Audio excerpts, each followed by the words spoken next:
Hi friends, ఈరోజు మనం states of matter పంచభూతములు వీటి గురించి చెప్పుకుందాం. ఓకేనా? హైందవ సాంప్రదాయం ప్రకారం ఈ సకల సృష్టి కూడా పంచభూతముల నుండి ఉద్భవించింది.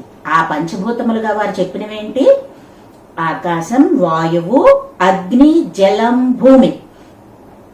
మరి ఈనాటి శాస్త్రవేత్తలు మొత్తం భూమి మీద ఉన్నటువంటి పదార్థాలను వాటికి భౌతిక ధర్మాలను అనుసరించి 5 రకాలుగా చెప్పారు. ఘనములు, ద్రవములు, వాయువులు, ప్లాస్మా, బోస్ ఐన్స్టైన్ కండెన్సేట్.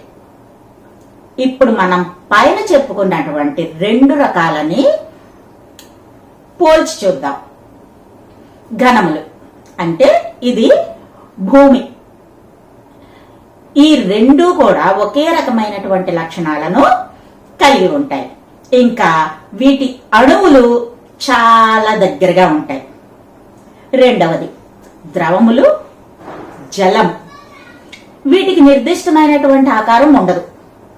అణువులు కొంచెం దూరంగా ఉంటాయి. మూడవది వాయువు, వాయువులు. దీనికి నిర్దిష్టమైనటువంటి ఆకారం గాని పరిమాణం గాని ఉండదు. అణువులు కూడా ఒకదానికొకటి దూరంగా ఉంటాయి. నాలుగవది ప్లాస్మా అంటే అగ్ని. సూర్యునిలో ఉండేటటువంటి మండే లక్షణం గల వాయువులను ప్లాస్మాగా గుర్తించవచ్చు. అవి నిరంతరం తమ శక్తిని, కాంతిని వెలువరిస్తూ ఉంటాయి. వీటికి